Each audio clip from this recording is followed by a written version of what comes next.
This video was brought to you by Stormberg, a better route planner, Mr. Green, Kempower and Marcus Bil. Yo, what's up? We are now at Uno X1 and behind me here you see Toyota Mirai. Yes, we're gonna do it. We will test Mirai now for almost a week. So the first video I will make is range test. So this will be interesting how to measure the range. Okay, I should point out that we have winter tires, Hakkebøtte R3. What SUV? Eh? What the heck? Is this an SUV? It looks like a sedan to me. Yeah, I have full tank now, or close to full tank, and it displays 362 kilometers. This Mirai is supposed to have 650 kilometers of VLTP range, okay? Yeah, we'll see then. Yeah, here you have it. It's, I think this, I heard from Toyota that this is, the interior here comes from a Lexus. So it actually feels and rides quite well. So yeah, and then look at this. Okay, you know, you have the P button here, but you also have the hydrogen P button here. No yoke. When you use this button, I need to test it properly. You dump out water. Yeah, okay. It would be quite interesting to do this during winter in sub-zero temperatures. So yeah, it looks like a regular car. There's some hydrogen stuff going on here. And yeah, here you see the interior, by the way. Huh? Do you like this shit? Let me show you the rest of the car. You see seat memory, electric adjustable steering wheel, electric adjustable seats. Look in the back. Wait, what the heck? Why do you have so little space in the back here? It feels really cramped. This car is almost 5 meters long. Well, you have bucket seats at least. That's good. What about Isofix? Yeah, I need to also test that one. Look here. Huh? What is this alien technology? Whoa! Wow! Okay, turn it off. Wait, is this the shaft? No, it's front wheel drive. It's one of the tanks. Yeah, the hydrogen tanks. Let me show you what I'm going to do. I will do a similar thing as the regular EV range system. We need to just refuel this thing to max 100%. And then we measure the distance, but we also measure the consumption. So I guess I will explain eventually how I do it. But we will also actually check if we can fit 5 kilograms here. Most likely not. Toyota told me there's a reserve, bottom reserve, but I'm not gonna count on it because if you run out of hydrogen, what do? Do you just plug it in? No, I don't want to run out of hydrogen. Yeah, man, I want to use the P button. Okay, anyway, let's do the preparation and then off we go. Right, we're off now. So from here, from WAM to Dal, I need to measure that segment and figure out how many grams or kilograms of hydrogen I use, and then we sum it with the other segments also. So one thing I noticed with this Mirai is that it's nice and comfy, fairly good soundproofing also. Yeah, well, we have winter tires, so that's good for rough Norwegian asphalt. Wait, what? We have Stau here? Holy crap, look at this massive traffic. It's Friday afternoon and I guess all the office rats, they're going to the cabin. So hopefully we get okay traffic after Dal. If not, then I'm not sure how I'm going to test 120. Because Norwegians, they are the ones who invented left lane hugging. And they have the biggest Norwegian left lane huggers club. So yeah, we'll see. We are now at Ioniq and look at those chargers, huh? How long does it take to charge up there, huh? 5 minutes? I can refuel in 5 minutes. Only problem is there's only one place in Oslo I can do it, but we don't talk about that. So you see we consume 1.1 kilogram per 100 kilometer, and then here's the distance, so we multiply those two and we get the amount in kilograms of hydrogen. Yeah, okay. Outside temperature, 17 degrees Celsius. Actually, doesn't matter too much because, okay, well, it matters for drag maybe, but this car is so inefficient and has so much leftover heat from the system, which I hope it scavenges to heat up the cabin. So there's no need to, well, actually, does this car have a PTC heater at all or heat pump? I guess not. There's just left heat from the fuel cell, yeah. So, yeah, my bad, by the way, yeah. it is rear-wheel drive. It's not front-wheel drive. I thought it was front-wheel drive, but I mis-Googled it. So we're gonna look more about this one. It has a tiny battery as a little accumulator helper. How far do I have to drive then? Okay, I'll see. I either turn around at Strandlykkja or at Espa. So that's roughly 60 or 65 or... No, I don't remember. Around 60 to 80 kilometer loop. Wait, huh? What? The Mercedes, I think it speeded up because I was catching up. But now that I went over to the left lane, suddenly he speeded up. Okay. We are back at Dal, and the consumption was 1.32 kilograms per 100 kilometer. Yeah, okay. It doesn't mean anything to you guys, but you know, 1 kilogram of hydrogen consists of roughly 33 kilowatt hour. So if you take this number multiplied by 333, you will get 440 watt hour per kilometer. Okay, going on. Okay, and then also the car reports this one, which is KL, but is this just the air it passes through?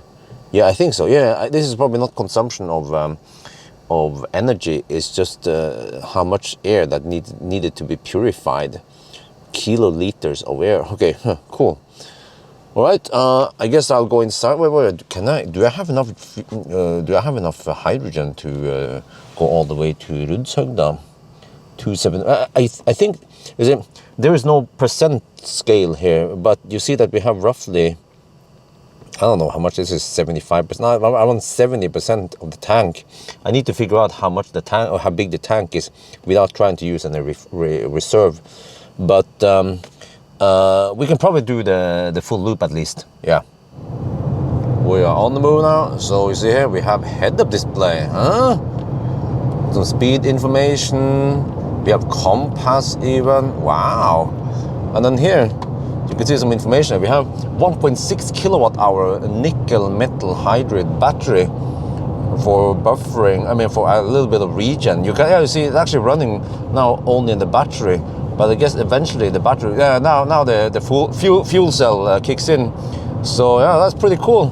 And then here, see, we have some other stuff. Yeah, fuel economy. Wow. Okay. So far, so good. And here we have the air information thing. So actually when I throttle it, it sucks in more air. Huh, okay. All right, let's check the weight of the car. With 70% tank. Ooh, 1020, all right.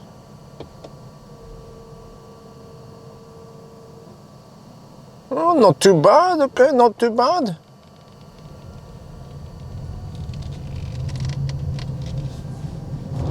And how is Mjøsen today? Oh, there's a little bit of tailwind. Yeah, I'm actually coasting right now in neutral. We need to test this. Yeah, downhill at Brumunddal. Okay, let's test the sound system. This Mirai has JBL speakers.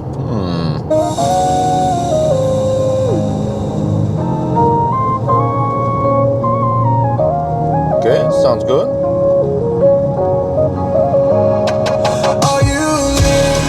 Whoa! Deep bass, almost a little bit overwhelming. Missing detail, missing some more details in the higher tones.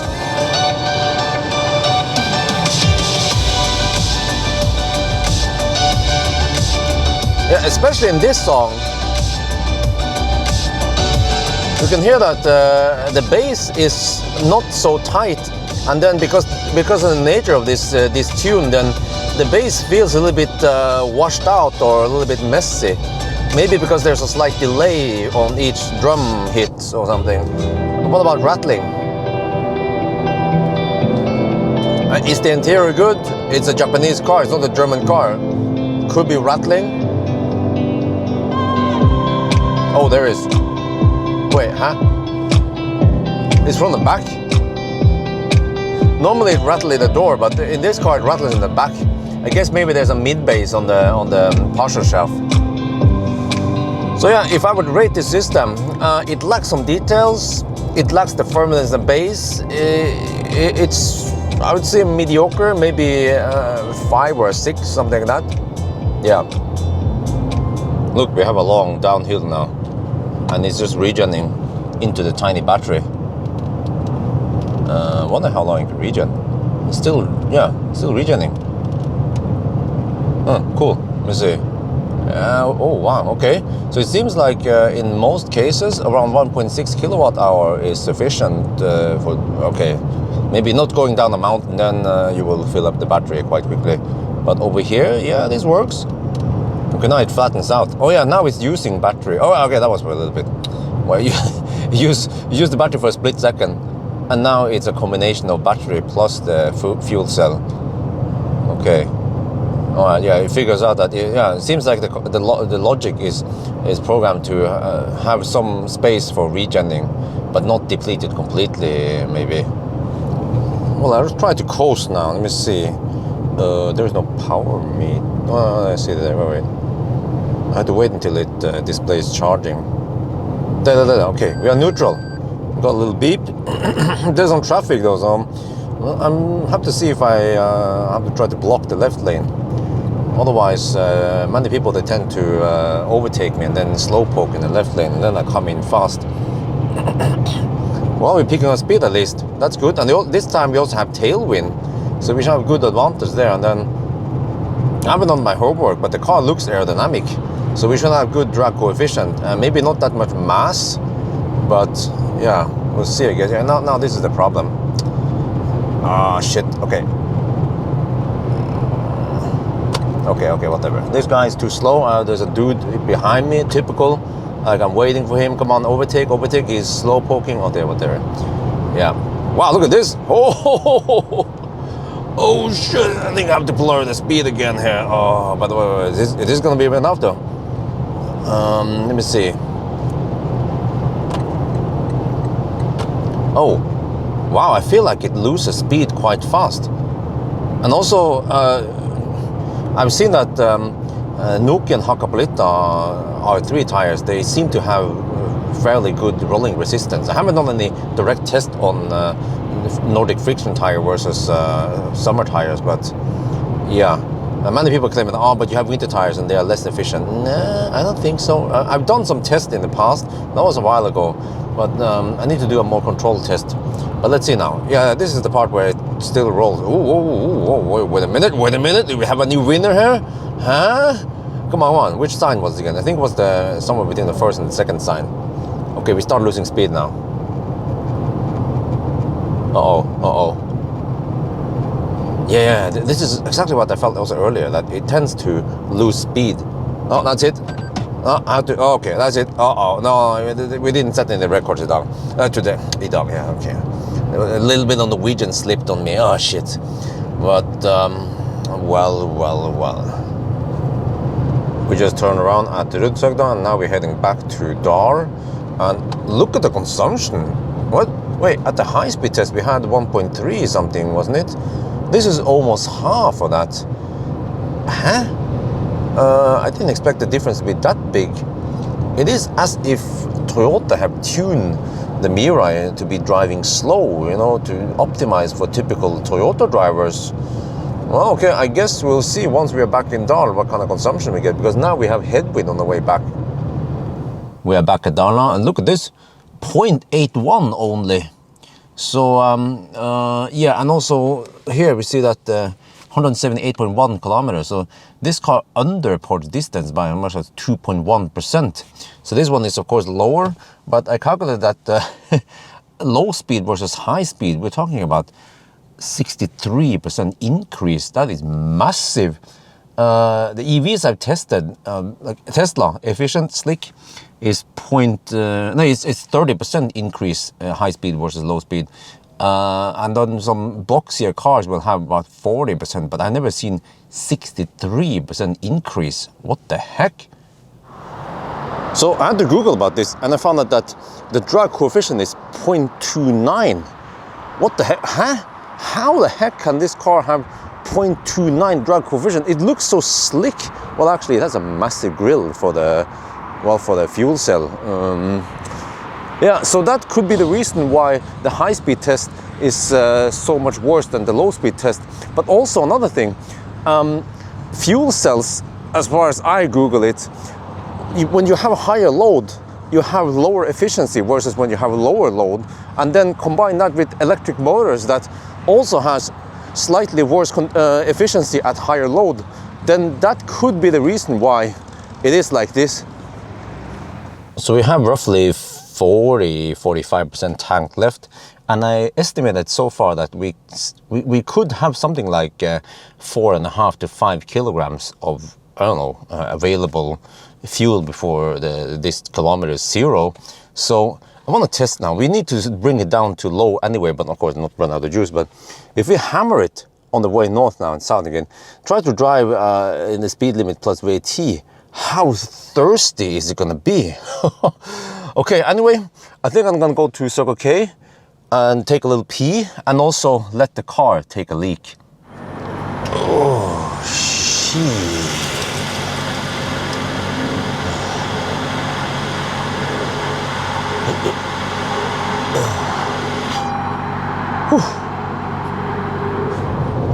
Okay, we are hammering it at speed limit plus VAT, actually similar to 1000 kilometer challenge. So yeah, we have to find out how good is this Mirai for Deutsche Autobahn. Okay, it's 17 degrees Celsius outside. It's 6:30 in the afternoon. Shouldn't be too much traffic. I'm actually following the guy in front here, some Audi in front. So yeah, let's see then. Wait. How far do I dare to drive? Because if I go too deep, then I can't run out of juice. You know, one does not simply just plug in an EcoFlow here and get going. That's not how it works. Well, we're back. Oh, 1.47. Okay, so this one was actually 11% higher than the 120 test. Well, I guess at these speeds it becomes a little bit expensive to drive. Okay, but we need to go back to WAM now. That's 37 kilometers away, and then I have to drive it as deep as possible. But I guess since this is a Japanese car, they probably have some massive buffer, just like Aria also, and the Toyota BZ. Oh shit, I miscalculated, and we are now out of juice. What the heck do I do now? I'm stuck here. Well, I guess I just go and refuel. Okay, now I'm going to show you how you refuel. So you have to open here and see you have the fuel lid there. Open it up. I set up the camera. I'm going to record the refueling process. And then here, there's a little nozzle thing there. And then you take this one and then you lock it in place. Let me see, you have to push it. And then this one here goes. Now it's locked. And now there's an app you have to install. And now we are ready to start it. And then there'll be some action going on here.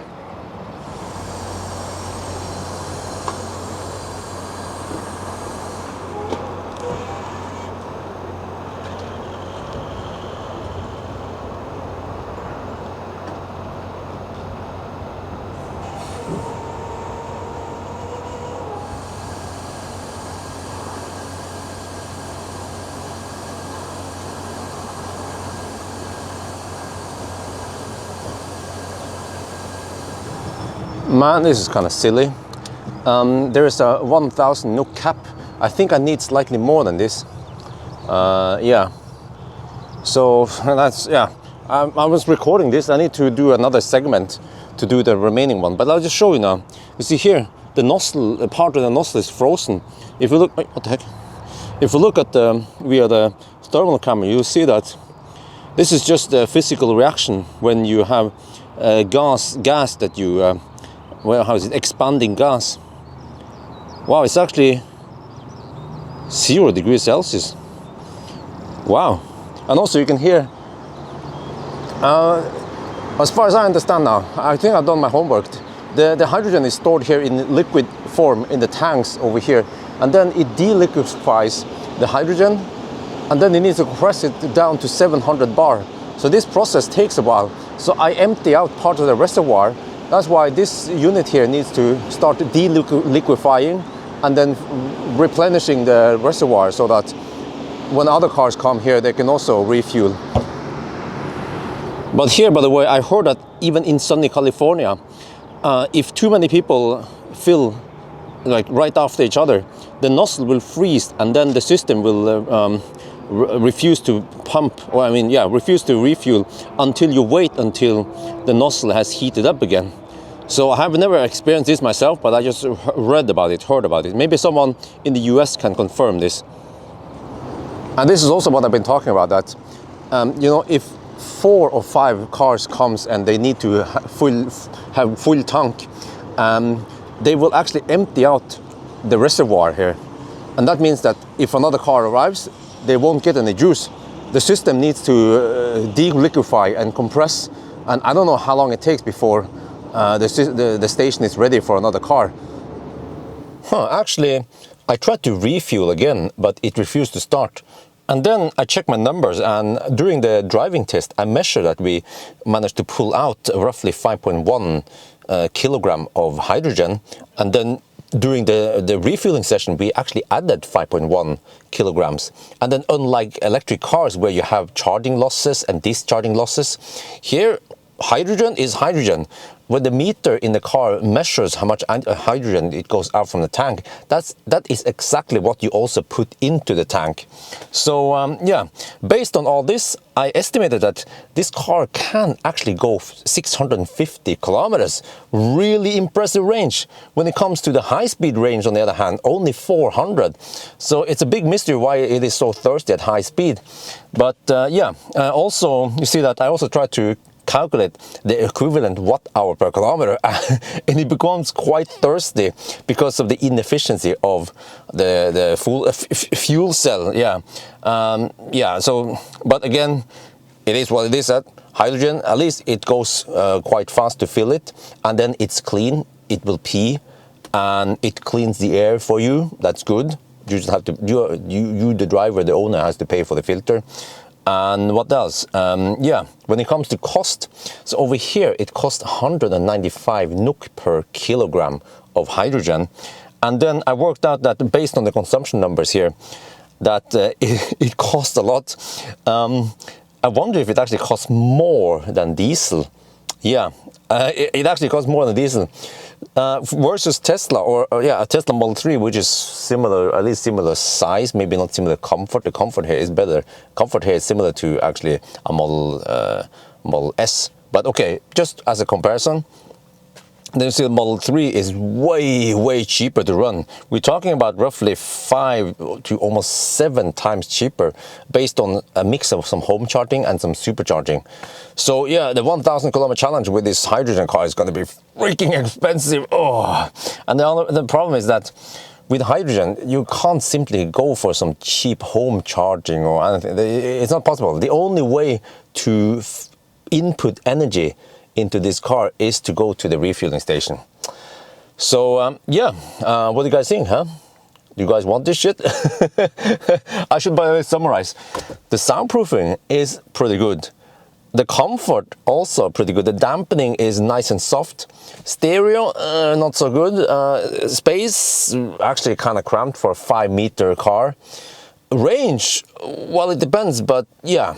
So now I need to find out. I'm quite eager to find out. Will this car be the fastest ever in the 1,000 kilometer challenge that is not a fossil car? Wait, what is fossil car, by the way? It's where the fuel comes from the fossil industry. But the hydrogen comes from pure... where does hydrogen come from? The hydrogen fracking, what they was calling, is it? No, it was again steam reforming.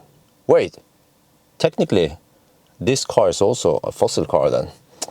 Okay, anyway, I think that's going to be it for now. I hope you guys enjoyed this video. As always, thank you for watching, and talk to you later.